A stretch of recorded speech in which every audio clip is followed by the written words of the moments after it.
کہ محبت میں زنا جائز ہے؟ حضرت علی رضی اللہ تعالی عنہ سے پوچھا گیا سب سے مشکل سوال۔ ایک عورت حضرت علی رضی اللہ تعالی عنہ کی خدمت میں حاضر ہوئی اور آ کر کہنے لگی، اے علی رضی اللہ تعالی عنہ، آپ علم کا سمندر ہیں، مجھے بڑی شدت سے اس سوال کا جواب چاہیے کہ کیا محبت میں زنا کر سکتے ہیں؟ حضرت علی نے فرمایا کہ بسم اللہ الرحمن الرحیم، زنا ایک قرض ہے۔ ایک بادشاہ کے سامنے کسی عالم نے یہ مسئلہ بیان کیا کہ زانی کے عمل کا قرض اس کی اولاد یا اس کے اہل خانہ میں سے کسی نہ کسی کو چکانا پڑتا ہے۔ اس بادشاہ نے سوچا کہ میں اس کا تجربہ کرتا ہوں۔ اس کی بیٹی حسن و جمال میں بے مثال تھی۔ ایک بادشاہ کے سامنے کسی عالم نے یہ مسئلہ بیان کیا کہ ظالم زانی کے عمل کا قرض اس کی اولاد یا اس کے اہل خانہ میں سے کسی نہ کسی کو چکانا پڑتا ہے۔ اس بادشاہ نے سوچا کہ میں اس کا تجربہ کرتا ہوں۔ اس کی بیٹی حسن و جمال میں بے مثال تھی۔ اس نے شہزادی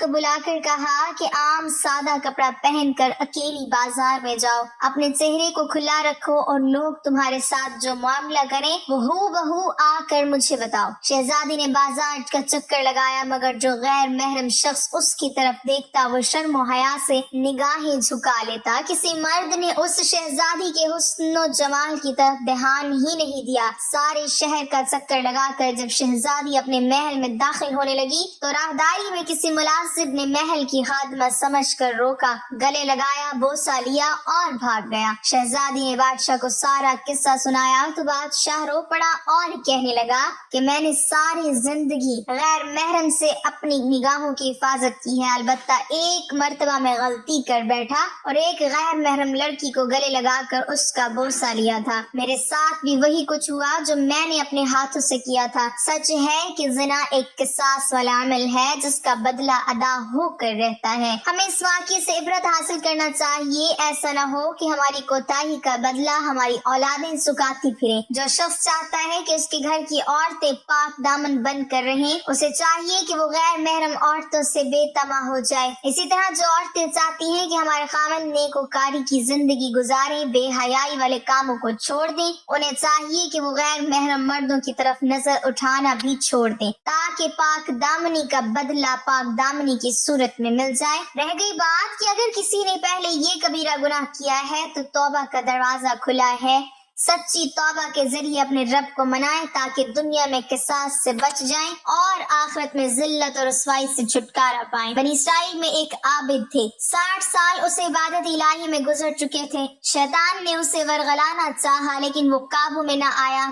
اس نے ایک عورت پر اپنا اثر ظاہر کیا کہ گویا اسے جنات ستا رہے ہیں، اور اس عورت کے بھائیوں کو یہ وسوسہ ڈالا کہ اس کا علاج اس عابد سے ہو سکتا ہے۔ یہ اس عورت کو اس عابد کے پاس لائے۔ اس نے علاج معالجہ یعنی دم کرنا شروع کیا اور یہ عورت یہیں رہے گی۔ ایک دن عابد اس کے پاس ہی تھا جو شیطان نے اس کے خیالات خراب کرنے شروع کیے، یہاں تک کہ وہ زنا کر بیٹھا اور وہ حاملہ ہو گئی۔ اب رسوائی کے خوف سے شیطان نے چھٹکارے کی صورت بتائی کہ اس عورت کو مار ڈال ورنہ راز کھل جائے گا۔ چنانچہ اس نے اسے قتل کر ڈالا۔ ادھر اس نے جا کر عورت کے بھائیوں کو شک دلوایا۔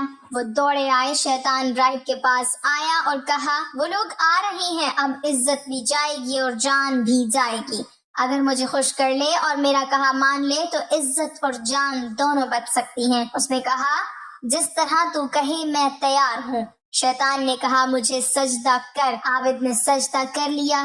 یہ کہنے لگا، کف ہے تجھ پر کم بخت، میں تو اب تجھ سے بیزار ہوں، میں تو اللہ سے ڈرتا ہوں جو رب العالمین ہے۔ ایک اور روایت میں اس طرح ہے کہ ایک عورت بکریاں چرایا کرتی تھی اور ایک راہب کی خانقاہ تلے رات گزارا کرتی تھی۔ اس کے 4 بھائی تھے۔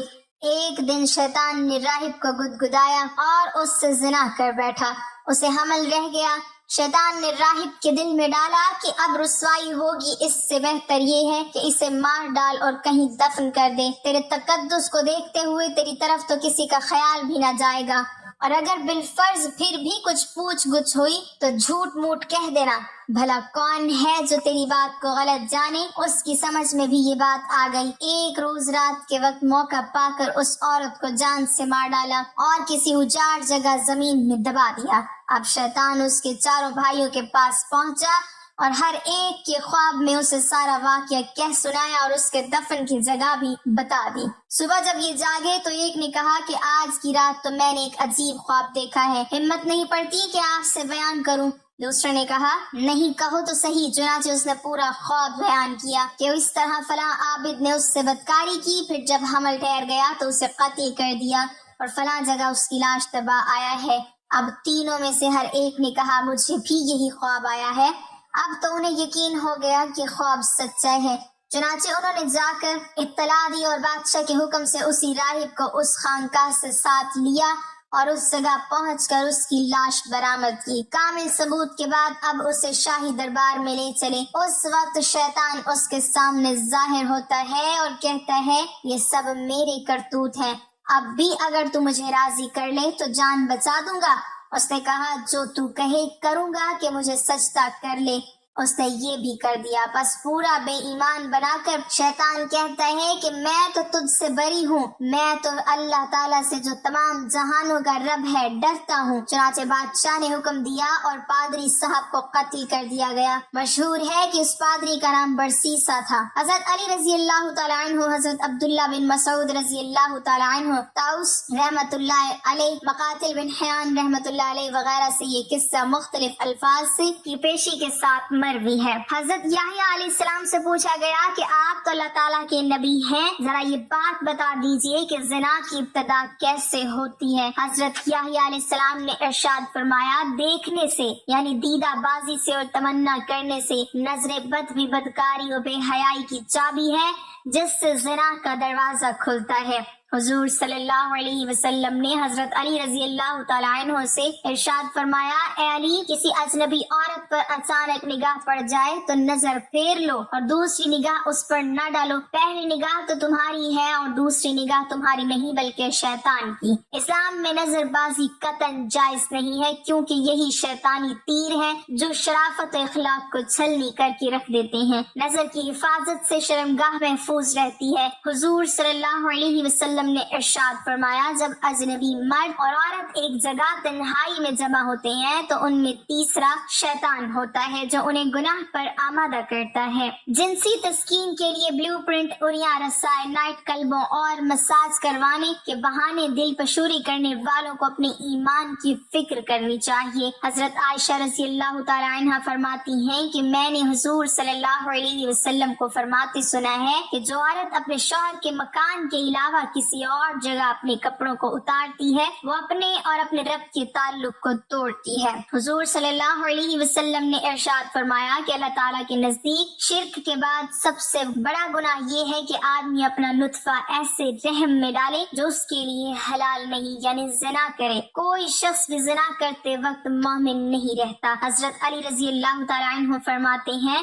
غیرت مند آدمی کبھی زنا نہیں کرتا اور شریف آدمی کبھی فحش نہیں بکتا۔ بدکاری کوئی معمولی گناہ نہیں ہے، بدکاری معاشرے کا سنگین ترین جرم ہے، جہاں زنا وہاں فنا۔ اسلام میں زنا کا مرتکب انسان سوسائٹی میں رہنے کے قابل نہیں، وہ معاشرے کے لیے ناسور اور زہر قاتل ہے۔ اللہ تعالیٰ کے نزدیک اس قدر ذلیل ہے کہ اللہ تعالیٰ اس کا سطح عرض پر زندہ بھی گوارا نہیں کرتا۔ ایسے کبھی فعل کا مرتکب اپنی ماں، بہن، بیٹی اور اپنے پرائے کے ساتھ میں زندگی بسر کرنے کے قابل نہیں۔ حدیث شریف میں ہے حضور صلی اللہ علیہ وسلم نے ارشاد فرمایا 7 آسمان اور 7 زمینیں شادی شدہ زناکار پر لعنت کرتی ہیں اور جہنم میں ایسے لوگوں کی شرمگاہوں سے ایسی سخت بدبو پھیلے گی کہ اہل جہنم بھی اس سے پریشان ہوں گے اور آگ کے عذاب کے ساتھ ان کی رسوائی جہنم میں بھی ہوتی رہے گی۔ حضور صلی اللہ علیہ وسلم جب معراج پر گئے تو آپ صلی اللہ علیہ وسلم کا گزر ایک ایسے گروہ پر ہوا جن کو سخت عذاب ہو رہا تھا۔ آپ صلی اللہ علیہ وسلم نے حضرت جبرائیل علیہ السلام سے پوچھا کہ یہ کون لوگ ہیں؟ حضرت جبرائیل علیہ السلام نے جواب دیا یا رسول اللہ، یہ وہ لوگ ہیں جو دنیا میں زناکاری کے کاموں میں مبتلا رہے۔ اسلام نے زنا کی سزا اس لیے رجم سنگ زنی مقرر کی ہے تاکہ دوسرے عبرت پکڑیں اور اس برائی کو سر اٹھانے کا موقع نہ ملے۔ غیر شادی شدہ زانی کے لیے 80 کوڑے ہیں اور 1 سال ملک بدر کرنے کا حکم ہے۔ حضور صلی اللہ علیہ وسلم کی خدمت اقدس میں ایک شخص حاضر ہوا اور درخواست کی، یا رسول اللہ مجھے زنا کی اجازت دے دیں۔ آپ صلی اللہ علیہ وسلم نے ارشاد فرمایا، کیا تو چاہتا ہے کہ کوئی تیری ماں کے ساتھ زنا کرے؟ عرض کیا، نہیں چاہتا۔ آپ نے ارشاد فرمایا، اسی طرح اور لوگ بھی نہیں چاہتے کہ ان کی ماں کے ساتھ زنا کیا جائے۔ پھر ارشاد فرمایا کہ کیا تو یہ پسند کرتا ہے کہ کوئی تیری بیٹی کے ساتھ زنا کرے؟ عرض کیا، نہیں۔ ارشاد فرمایا، اسی طرح اور لوگ بھی نہیں چاہتے کہ ان کی بیٹیوں کے ساتھ زنا کیا جائے۔ حضور صلی اللہ علیہ وسلم نے ارشاد فرمایا، انسان کا ہر عضو کا زنا میں حصہ ہوتا ہے، بس آنکھیں بھی زنا کرتی ہیں اور ان کا زنا دیکھنا ہے، اور ہاتھ بھی زنا کرتے ہیں اور ان کا زنا پکڑنا ہے، اور پاؤں بھی زنا کرتے ہیں اور ان کا زنا چلنا ہے، اور منہ بھی زنا کرتا ہے اور اس کا زنا بوسہ لینا ہے، اور دل خواہش کرتا ہے اور تمنا کرتا ہے، اور شرمگاہ اس کی تصدیق کرتے ہوئے زنا میں مبتلا ہوتی ہے یا جھٹلا کر باز رہتی ہے۔ حضرت مولانا شاہ عبد العزیز دہلوی کے زمانے کا ایک واقعہ ہے کہ دہلی صوبہ سرحد کا رہنے والا ایک طالب علم شاہ صاحب کے مدرسے میں پڑھتا تھا۔ مغل سلطنت کے زوال کا آخری دور تھا۔ شاہی خاندان کی ایک لڑکی کو یہ خوبصورت لڑکا پسند آ گیا۔ اس نے ملازم بھیج کر اس نوجوان کو بلا بھیجا اور اس کے ساتھ میل ملاپ پیدا کرنا چاہا۔ نوجوان نے معذوری کا اظہار کیا کہ میں ایک طالب علم ہوں، خدا سے ڈرو۔ لڑکی پر نوجوان کی واز کا کوئی اثر نہ ہوا اور وہ اس کے ساتھ تعلق قائم کرنا چاہتی تھی۔ اب لڑکی انتقام پر آ گئی اور کہا کہ اگر تم میرے ساتھ میل ملاپ نہیں رکھو گی تو میں تمہارے ٹکڑے ٹکڑے کروا دوں گی۔ نوجوان بہت پریشان ہوا کہ کیسی مصیبت پڑ گئی۔ سوچنے لگا کہ میں کیا کروں، ایک طرف ایمان، دوسری طرف جان کا خطرہ۔ کچھ دیر سوچتا رہا، اس نے کہا اچھا ذرا قضائے حاجت سے فارغ ہو لوں۔ بیت الخلاء میں گیا اور وہاں پر پڑی ہوئی ساری نجاست اپنے بدن پر لگا لی اور اسی حال میں باہر آ گیا تو ہر سو بدبو پھیل گئی۔ جب شہزادی سے سامنا ہوا تو وہ سخت ناراض ہوئی، اس نے گھر سے باہر نکلوا دیا۔ لڑکے نے گندگی سے بھرے کپڑے دریا پر جا کر صاف کیے، کپڑوں کو دھویا، اچھی طرح غسل کیا، نجاست دور کی اور اس دن کا سبق بھی ناغہ ہو گیا۔ اگلے دن شاہ صاحب کی خدمت میں حاضر ہوا تو انہوں نے دیکھتے ہی فرمایا کہ بیٹا آج کون سا عطر لگا کر آئے ہو؟ نوجوان بہت شرمندہ ہوا اور دل میں سوچنے لگا کہ گندگی کی بدبو ابھی تک جسم میں رچی ہوئی لگتی ہے، نجاست کا اثر رہ گیا ہے، اس لیے شاہ صاحب کہہ رہے ہیں کہ کون سا عطر لگا کر آئے ہو؟ نوجوان کہنے لگا حضرت بہت دھویا، کیا کروں؟ واللہ بہت دھویا، سارا دن اسی میں گزر گیا، کیا کروں حضرت؟ مگر شاہ جی اس سے مسلسل عطر کے بارے میں پوچھ رہے تھے کہ کون سی خوشبو لگائی ہے کہ سارا کمرہ مہک اٹھا ہے۔ شاہ جی نے اس دن بچوں کو چھٹی دے دی اور اکیلے نوجوان سے وہ پوری داستان سنی۔ شاہ جی نے تمام کہانی سن کر قسم کھا کر کہا کہ نوجوان، اتنی بہترین خوشبو میں نے اپنی زندگی میں آج تک نہیں سونگھی۔ یہ جنت کی خوشبو ہے جو تیرے بدن سے آ رہی ہے۔ اللہ تعالیٰ نے تیرے ایمان کی حفاظت فرمائی، تو نے جوانی کی عمر میں اپنے آپ کو حرام کاری سے بچایا۔ خوش نصیب ہے وہ انسان جس کا دامن زنا کاری سے آلودہ نہیں ہوا۔ دین اسلام پاکیزگی اور پاک دامنی کی زندگی اختیار کرنے کی تلقین کرتا ہے۔ اسلام بے حیائی کو پسند نہیں کرتا۔ ہر دور کا کوئی نہ کوئی فتنہ ہوتا ہے۔ آج کے دور کا ایک بہت بڑا فتنہ بے حیائی ہے۔ ہماری نوجوان نسل جو دیار غیر میں پروان چڑھ رہی ہے اور یعنی فحاشی کے سیلاب میں بہتی چلی جا رہی ہے۔ ہمارے نوجوان مغربی اوریانیت کے دل دادا بن چکے ہیں، اپنی منمانی زندگی گزار رہے ہیں۔ داناؤں کا کہنا ہے جس قوم کو تم ختم کرنا چاہتے ہو اس کے اخلاق و کردار کو بگاڑ کر ان میں اخلاقی برائیاں عام کر دو، وہ قوم اپنی موت آپ مر جائے گی۔ ایک عورت کا حضرت علی رضی اللہ تعالی عنہ سے سوال۔ علم کے سمندر شیر خدا حضرت علی رضی اللہ تعالی عنہ نے کیا خوبصورت جواب دے کر اس عورت کی رہنمائی فرمائی۔ محترم ناظرین، ایک عورت حضرت علی رضی اللہ تعالی عنہ عنہ کی خدمت میں حاضر ہوئی اور آ کر کہنے لگی، اے علی رضی اللہ تعالی عنہ، آپ شیر خدا ہیں، رسول اللہ صلی اللہ علیہ وسلم نے آپ کو علم کا دروازہ قرار دیا ہے، میں آج آپ کی خدمت میں ایک سوال لے کر آئی ہوں، آپ مجھے اس کا جواب دیجئے کیونکہ مجھے اس سوال کا جواب بڑی شدت سے درکار ہے۔ حضرت علی رضی اللہ تعالیٰ عنہ نے فرمایا، اے عورت، واقعتاً مجھے اللہ کے رسول صلی اللہ علیہ وسلم نے باقاعدہ یہ بات کہی ہے کہ میں علم کا دروازہ ہوں، تم پوچھو کیا پوچھنا چاہتی ہو، میں تمہیں اس کا جواب دوں گا تاکہ تمہاری زندگی آسان ہو سکے۔ اب وہ عورت آپ رضی اللہ تعالیٰ عنہ سے کہتی ہے کہ اے علی، میں ایک شخص سے بڑی محبت کرتی ہوں اور وہ شخص مجھ سے محبت کرتا ہے، میں اس شخص سے محبت کرتی ہوں صرف اور صرف اپنی روح کی تسکین کے لیے، لیکن وہ شخص مجھے چھونے کی کوشش کرتا ہے، وہ میرے جسم کی جانب اپنا ہاتھ بڑھانے کی کوشش کرتا ہے، وہ مجھے چھو کر اپنی نفسانی خواہشات کا اظہار کرنا چاہتا ہے، انہیں پورا کرنا چاہتا ہے۔ اے علی، میں پوچھنا یہ چاہتی ہوں کہ اگر وہ اپنی نفسانی خواہش کو پورا کر لے تو کیا یہ جائز ہے؟ جب حضرت علی رضی اللہ تعالیٰ عنہ سے یہ پوچھا گیا تو حضرت علی رضی اللہ تعالیٰ عنہ نے فرمایا، اے عورت، محبت وہ ہوتی ہے جس میں محبت کے اندر انسان دوسرے انسان کی عزت کرے، ادب پہلا کرینہ ہے۔ محبت کے کرینوں میں اگر کوئی کسی سے محبت کرتا ہے تو وہ سب سے پہلے اس کی عزت کرتا ہے۔ اگر وہ شخص تمہاری واقعتاً عزت کرے تو اس کا مطلب یہ ہے کہ وہ تم سے سچی محبت کرتا ہے، لیکن وہ تمہیں اپنے فائدے کے لیے استعمال کر رہا ہے، جس میں محبت کا دور دور تک کوئی نام و نشان موجود نہیں ہے۔ لہٰذا اگر تمہیں یہ لگتا ہے کہ یہ محبت ہے تو تم غلط ہو، یہ محبت نہیں ہے بلکہ یہ تو سراسر اپنی ہوس کو مٹانے کا ایک طریقہ کار ہے۔ محترم ناظرین، اصل محبت کا تعلق انسان کی زندگی کے اس لمحے سے ہوتا ہے جس لمحے میں اسے یہ احساس ہو جائے کہ کوئی شخص مجھ سے پیار کرتا ہے، اور اس چیز کو سوچتے ہوئے اس کا دل و دماغ روشن ہو جائے اور وہ مزید کسی چیز کی دنیا سے توقع نہ کرتا ہو، کیونکہ وہ چاہے کہ میں زندگی میں جو چیز چاہتا تھا وہ مجھے مکمل طور پر دستیاب ہو چکی ہے اور اب میری زندگی انتہائی سہل اور آسان ہو گئی ہے۔ اب آپ کو آج کی اس ویڈیو میں زنا کے بارے میں بھی بتایا جائے گا کہ اس کے بارے میں اسلامی ارشادات کیا ہیں۔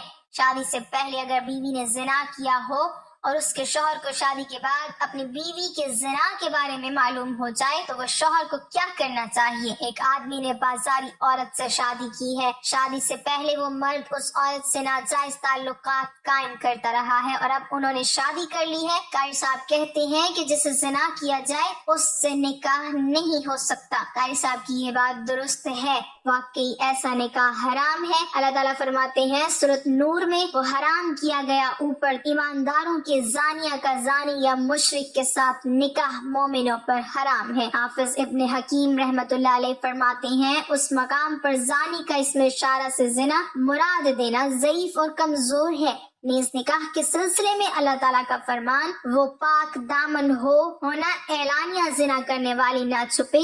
نیز نکاح کے سلسلے میں اللہ تعالیٰ کا فرمان، وہ پاک دامن ہونا اعلانیہ زنا کرنے والی نہ چھپے یاروں والی اور نہ پکڑنے والے نہ چھپے دوست۔ اس بات کی دلیل ہے کہ نکاح منعقد ہونے کے لیے مرد اور عورت دونوں کا عفیف اور پاک دامن ہونا بہت ضروری ہے۔ محترم ناظرین، اگر کوئی عورت مرد زنا کر لیں تو کیا ان دونوں کا آپس میں نکاح جائز ہوگا؟ اور اگر شادی کے بعد پتہ چلے کہ میاں بیوی میں سے کسی ایک نے ماضی میں زنا کیا تھا تو ان کے نکاح کا کیا حکم ہوگا؟ بہت سی چھوٹی باتوں کی طرح ایک یہ بات بھی ہمارے معاشرے میں کم علمی کی وجہ سے مشہور ہے کہ زنا کرنے والے مرد اور عورت آپس میں نکاح کر ہی نہیں سکتے، جبکہ یہ بات غلط ہے۔ بلا شک یہ ایک غلیظ ترین گناہ عظیم ہے، مگر ان کو نکاح سے روکنا درست نہیں، بلکہ اگر کسی سے یہ جرم ہو جاتا ہے تو ان کو آپس میں ہی نکاح کرنا چاہیے تاکہ ان کے معاملات آپس میں ہی رہیں اور ان کا نکاح بالکل جائز ہے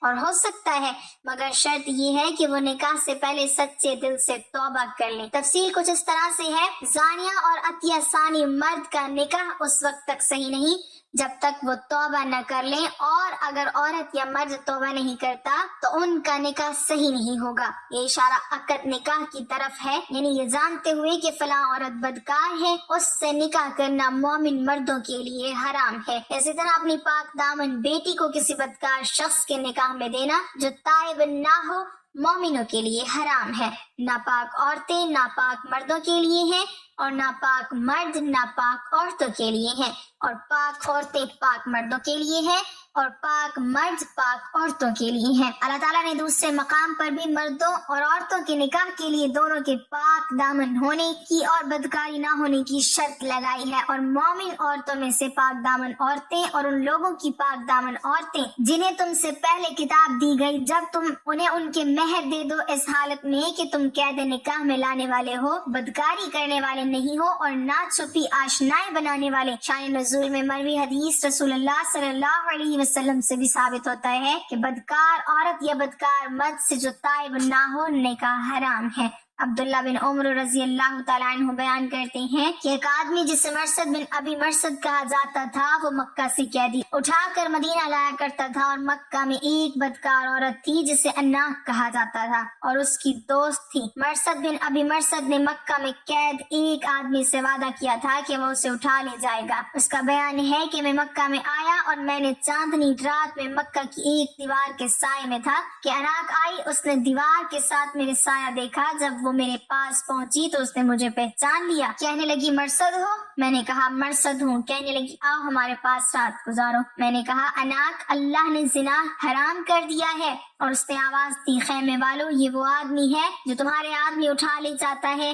چنانچہ 8 آدمی میرے پیچھے لگ گئے اور میں مکہ کے ایک پہاڑ میں چلنے لگا، حتیٰ کہ اس کی ایک غار تک پہنچ کر اس میں داخل ہو گیا۔ وہ لوگ آئے حتیٰ کہ میرے سر پر آ کر کھڑے ہو گئے اور انہوں نے پیشاب کی تو ان کا پیشاب میرے سر پر گرا، مگر اللہ تعالیٰ نے انہیں مجھ سے اندھا کر دیا۔ پھر وہ آپس میں چلے گئے۔ میں بھی دوبارہ اپنے ساتھی کے ساتھ آیا اور اسے اٹھایا، اور آدمی بھاری تھا یہاں تک کہ میں اسے اصغر تک لے آیا، یعنی مکہ سے باہر جہاں اصغر گھاس تھی۔ اس کی بھاری بھیڑی کھولی اور اسے اس طرح لے کر چلا کہ میں اسے اٹھاتا تھا اور وہ مجھے تھکا دیتا تھا، حتیٰ کہ میں مدینے پہنچ گیا تو میں رسول اللہ صلی اللہ علیہ وسلم کے پاس آیا اور کہا یا رسول اللہ صلی اللہ علیہ وسلم، میں اناق سے نکاح کر لوں؟ میں نے 2 مرتبہ یہ بات کہی، پہلے تو رسول اللہ صلی اللہ علیہ وسلم خاموش رہے، مجھے کوئی جواب نہیں دیا، تو پھر رسول اللہ صلی اللہ علیہ وسلم نے فرمایا مرثد کسی زانیہ یا مشرکہ سے زانیہ یا مشرکہ نکاح نہیں کرتا، اس لیے تو اس اناق سے نکاح مت کر۔ سنن ابو داؤد میں لکھا ہے کہ کسی بھی شخص کے لیے ایسی عورت سے نکاح کرنا جائز نہیں جس سے زنا ہو چکا ہو، اور یہ مومنوں پر حرام کر دیا گیا ہے۔ زانی مرد اور زانیہ عورت سے نکاح حرام ہونے کی یہ واضح دلیل ہے کہ جب تک وہ توبہ نہیں کرتے اس سے نکاح حرام ہے، اور اسی طرح زانی مرد سے بھی جب تک وہ توبہ نہ کرے نکاح کرنا جائز نہیں۔ لیکن اگر زانی مرد یا زانیہ عورت زنا کے بعد سچی توبہ کر لیں اور اپنے گناہ پر شرمندہ ہوں تو ان کا آپس میں بھی نکاح جائز ہے، اور کسی اور کے ساتھ نکاح بھی جائز ہے، جیسا کہ کوئی مشرک عورت شرک سے توبہ کر کے مسلمان ہو جائے تو ان کے لیے نکاح جائز ہے۔ مکمل جس نے توبہ کی اور ایمان لے آیا اور عمل کیا نیک، یہ لوگ ہیں جن کی برائیاں اللہ نیکیوں میں بدل دے گا، اور اللہ ہمیشہ بے حد بخشنے والا نہایت رحم والا ہے۔ دعا ہے کہ اللہ تعالیٰ میرا سنانا اور آپ کا سننا اپنی بارگاہ الہی میں قبول اور منظور فرمائے، آمین۔ ناظرین، کمنٹ باکس میں اللہ تعالیٰ کے 99 ناموں میں سے ایک نام ضرور ٹائپ کریں۔